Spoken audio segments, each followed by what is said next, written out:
This is the Collecting Real Estate Podcast. I'm your host, Stephen Purse, here with your co-host, Bill Hamel. I'm somewhat more comfortable collecting real estate than I am collecting other stuff.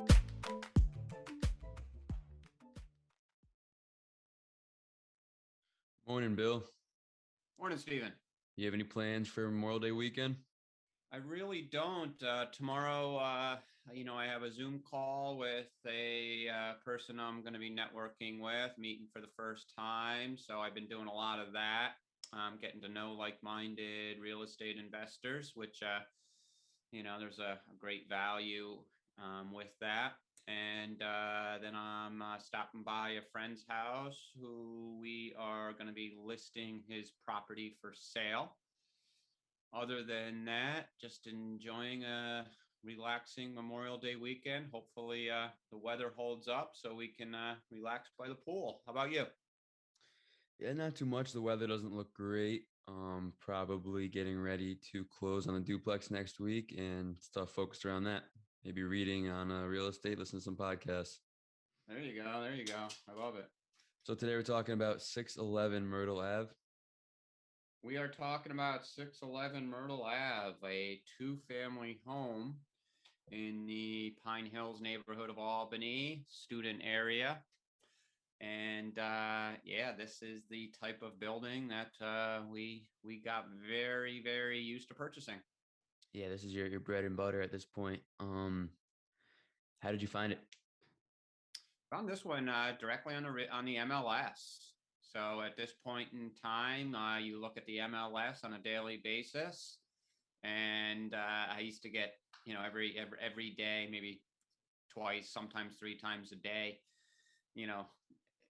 just jumping on the MLS. There's, a small degree of excitement where, hoping that an address and a price pops up on that single line display that may excite you to print out that listing and do that drive-by, knowing that this might be another two-family that will work for us. And at this point, you were so familiar with the neighborhood that you've driven by this property, right? You knew which house this was when you saw it right away. I may have. I certainly, based on the number of Myrtle Avenue, if I needed to look at the directions and see what the nearest intersection was at the time, that certainly made it, very specific on where it was and if it was a spot that I was interested in. How were you able to fund the property? It was basically a cash deal. We used the proceeds from that commercial flip. So commercial flip happened. And this wasn't too long after, I would say just a few months, that this opportunity came about, and had some money in the bank from that flip, and we just made it happen. Simple cash deal. Was this another construction rehab, or was it more of a turnkey? This had some rehab to it. So, we got into it cash, and this was a property that was owned by a woman who had owned it forever. It was in its original state. She had done some updates over the years, so the bones were very nice. We just had to get in and do some cosmetic cleanup, clean out a lot of stuff in the house, in the attic. So it wasn't horrible, but people accumulate some stuff when they've lived somewhere for 50, 60 years. So it was a pretty clean fix up to get it to where we needed it to be. So it was more of just someone who was looking to liquidate their two-family home after their husband passed and move on with their lives. And about what year was this? 2001, maybe 2000. 2000. And where Actually, it had to have been probably early 2001. Where was the housing cycle at this point, the overall market? The market, I would say, was on the tail end of it being a pure buyer's market. I can say that because we got into this property for about 60 grand. And, we didn't have much competition on this. We were able to approach it, have a few days, a reasonable amount of time to make a deal. And we cleaned it up, got it rented, probably owned it for a year and a half. And that's when the market started picking up more. And I can say that because we started getting calls from people, investors who were showing interest. They had seen that we had purchased it a short time ago for a certain amount of money. And now you had investors coming in, looking to acquire deals and, offering us more, not drastically more, but people started throwing around numbers, $80,000 at us, and we bought it for 60, put a little bit of money into it. So at that point, you could really start to see that, there were some buyers coming into the market.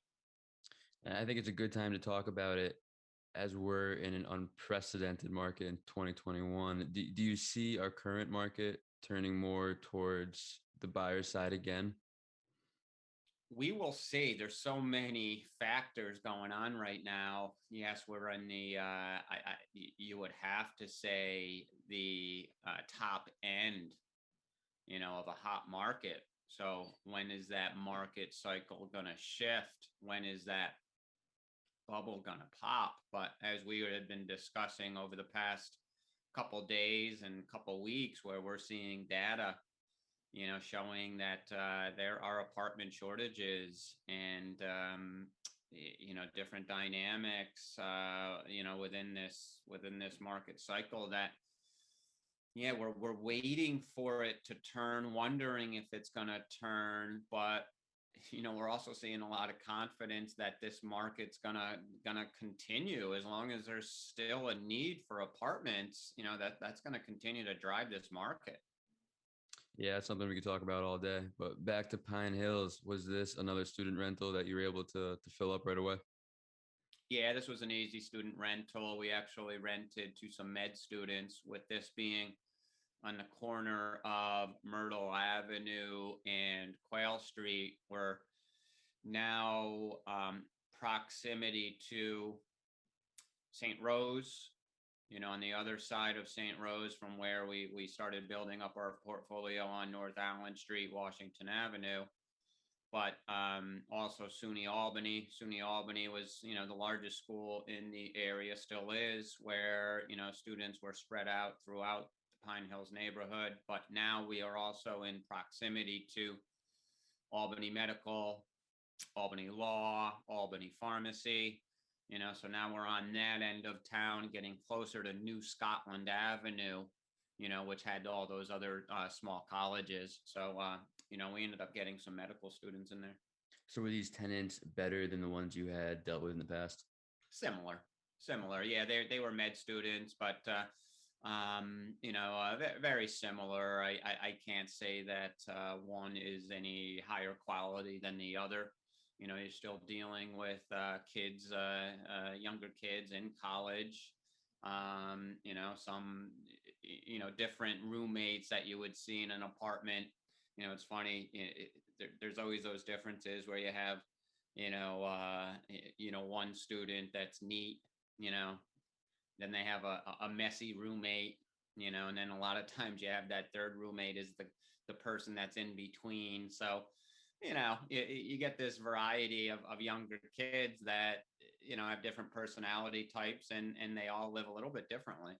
Is there any advice you would give for landlords or property managers renting to college students? Yeah, you screen them no different than you would screen, any other tenants, so we got to a point where we were never targeting students specifically. We would be happy to rent to students, but we would be happy to rent to, any prospect that would be able to, fit our renting criteria, meaning, we ran credit, check landlord references, and made sure that, they had the funding to pay the rent. Did you ever look into specifically student housing, renting by the room, or anything like that? No, I never did that. Me and Greg never went down that road. We certainly saw some people having success there. Um, but once we started building a portfolio, we learned a bit more about it. But at that point, we were kind of set in our ways and getting busy, still, doing anything and everything, which kept us really busy, especially with us continuing our normal W-2 jobs. And the idea seemed attractive because landlords that would charge by the room were getting a premium per room. So the sum of the parts on each apartment, rent wise, ended up being impressive. What came with that was much more tedious property management. So now you are, doing it by the room. In some cases, you're not renting to one apartment to three people.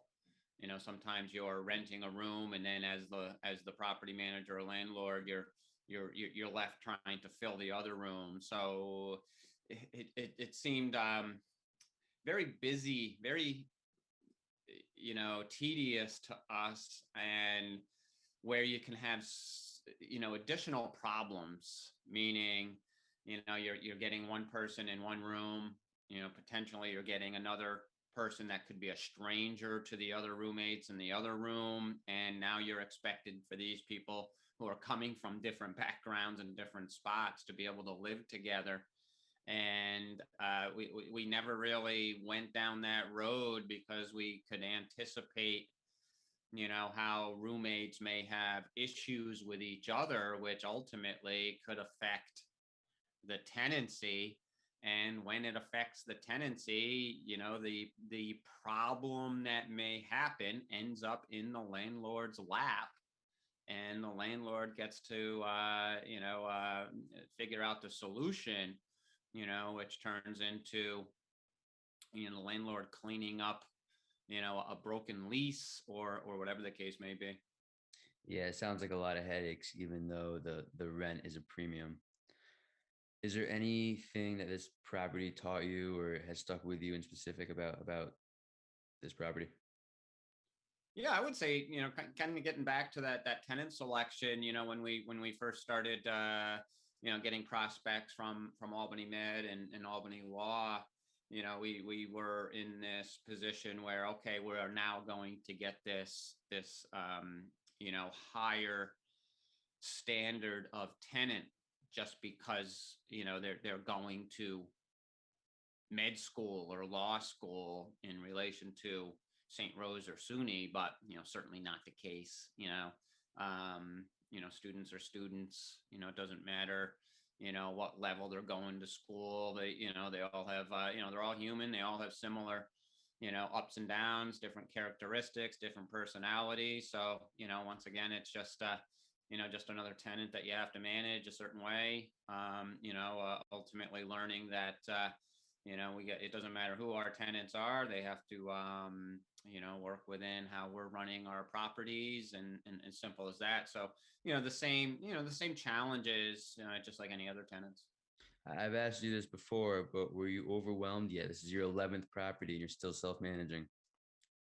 Still self-managing. I'm just trying to think now, as far as where we are in our learning curve, and what year it was, and now up to 11 or 12 purchases at this point. We were self-managing, doing all the work, still in that point where me and Greg were doing everything. And there's nothing you do differently about this property.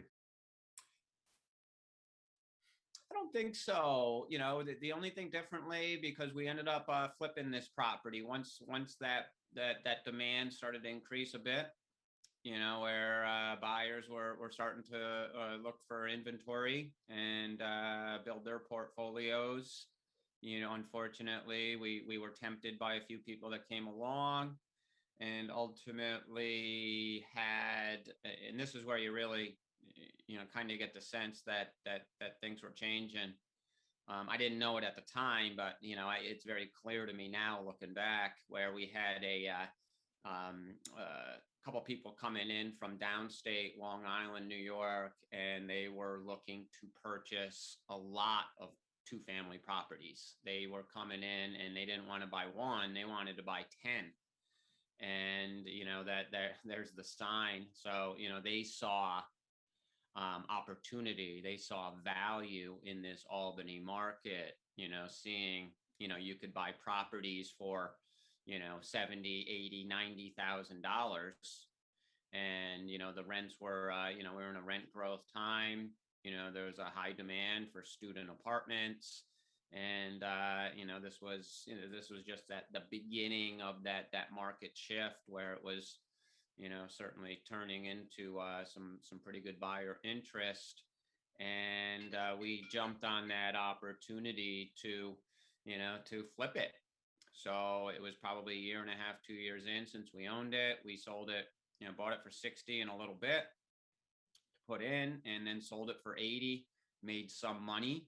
But then as the next year or two go by, market continues to upcycle, and realizing that we certainly left some money on the table, where if we just portfolioed it and let it grow, the appreciation was just kicking in.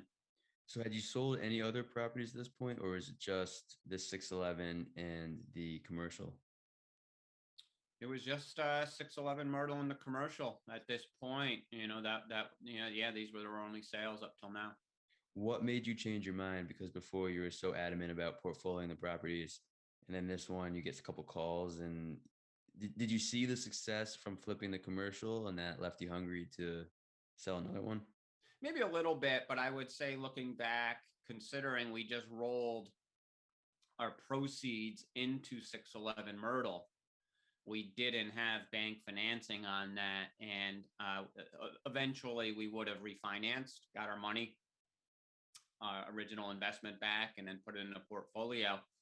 But I think at that point, the opportunity presented itself, and our cash was, into this property. So, it was fairly clean to sell it, get our cash back that we had in, some profit, and move on to the next one. Yeah, that makes sense. Is there anything else you want to add for this?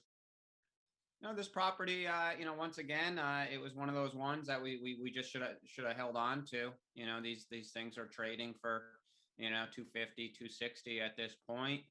And, the gentleman that, came in and bought 10, 11 properties in probably less than a year was, one of the guys that we met with last week. And, he's been in this Albany market for about 20 years. And, he came in and did really, really well, building a portfolio of these properties just like we did. But he was the buyer of 611 Myrtle and another two-family. I'm sorry, we did sell one. We sold 2 Kent Street to him as well.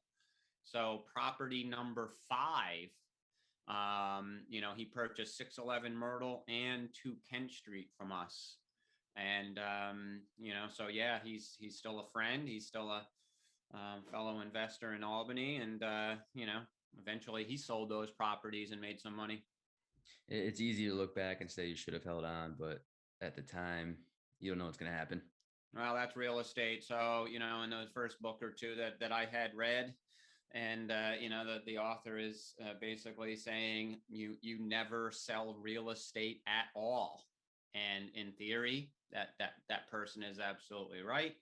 But in the real world, lives change, situations change, times change, opportunities are always coming up. And, you got to make moves. Sometimes you need capital to keep things moving along, and you turn properties for those reasons. So in a perfect world, you never sell your real estate ever, because that's why we're in this game. Real estate has its ups and downs, but for the most part, it's going up. I think that's a good place to leave it. Fantastic. All right. Thanks, Bill. Thanks, David.